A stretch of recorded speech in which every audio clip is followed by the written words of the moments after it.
नमस्कार। Times of Swaraj में आप सबों का स्वागत है। मैं हूं संतोष सिंह और आज हम टाइम्स ऑफ स्वराज में चर्चा करने जा रहे हैं कि भाई लालू के हुंकार में अभी भी दम है, पूरा सिस्टम हिल जाता है।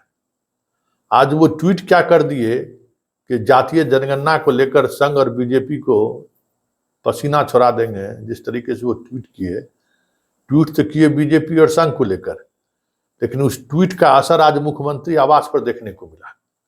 जैसे ही ये सूचना मिली नीतीश कुमार को, पूरा मुख्यमंत्री सचिवालय में सुनामी आ गया।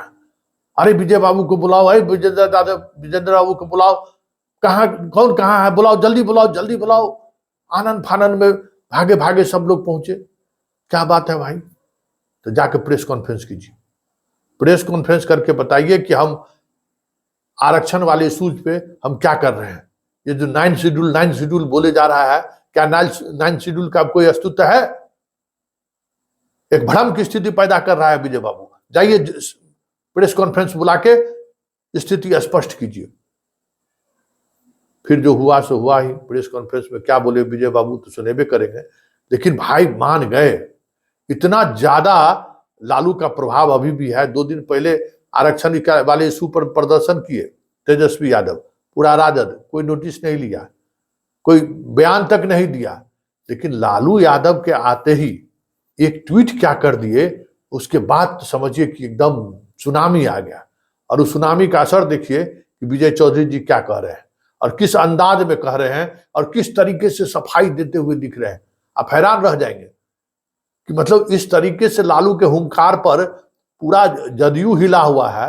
करा नहीं नहीं नहीं, हम सब काम कर रहे हैं, हम तो पूरा एकदम, अब हम क्या करें, सुप्रीम कोर्ट रुक दिया, सुप्रीम कोर्ट का फाइनल जजमेंट का इंतजार कर रहे हैं, 9वीं सूची में तब डालने का कोई व्यवस्था नहीं है। तो जरा सुनिए विजय चौधरी जी क्या कह रहे हैं। गणना हुई, उसमें जो आंकड़े आए और उसके आधार पर जो पिछड़े, अति पिछड़े और दलित समाज के लोगों के लिए बिहार सरकार ने नीतीश कुमार के नेतृत्व में आरक्षण की सीमा बढ़ाई, जो आंकड़े प्राप्त हुए जातीय गणना से, उसके आधार पर तो वो सरकार ने यहां लागू भी कर दिया।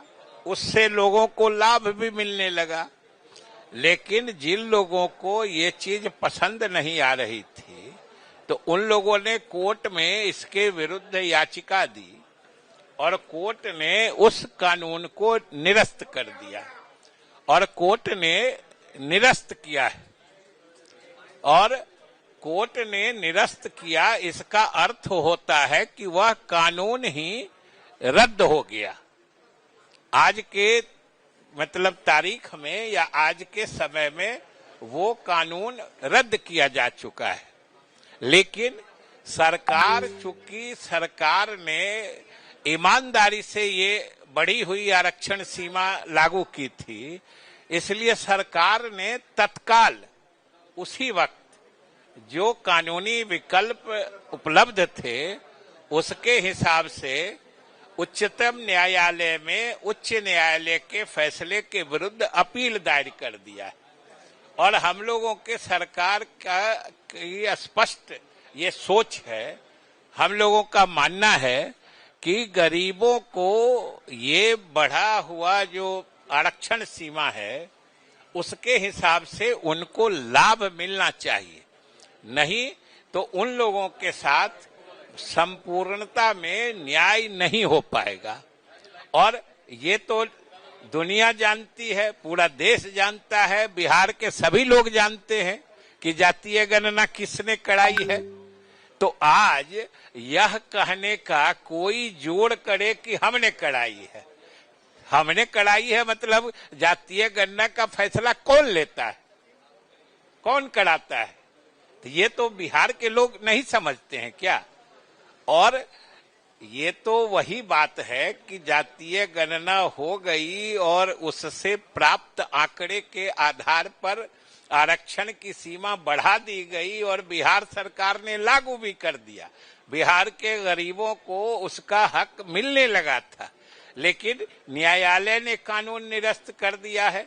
हम लोग उसके खिलाफ भी उच्चतम न्यायालय गए हैं और साथ ही हम यह भी बता देना चाहते हैं कि जिसी वक्त ये बिहार विधायिका ने बिहार सरकार या मुख्यमंत्री द्वारा प्रस्तावित इस कानून को पास किया, तत्काल मुख्यमंत्री ने केंद्र सरकार को पत्र लिख के इस कानून को 9वीं अनुसूची में शामिल करने का अनुरोध भी भेज दिया। तो ये सरकार इस मामले में कदम उठा चुकी है, लेकिन आज के तिथि में जब वो कानून ही नहीं है तो 9वीं अनुसूची की बात कैसे की जा सकती है।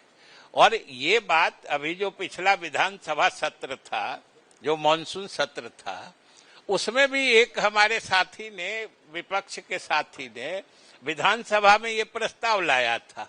तो हमने कहा था, विधानसभा में कहा था, लेकिन हमको आश्चर्य है कि आज भी जो अगर मांग करते हैं कि इस कानून को 9वीं अनुसूची में डाला जाए, तो किस कानून को डाला जाएगा? आज तो वो कानून ही रद्द है।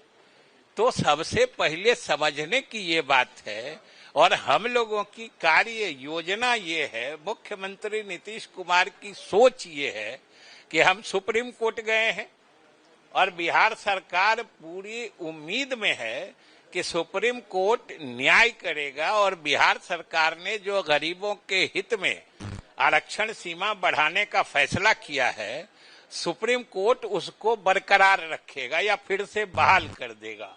हम ये सोच लगा के बैठे हैं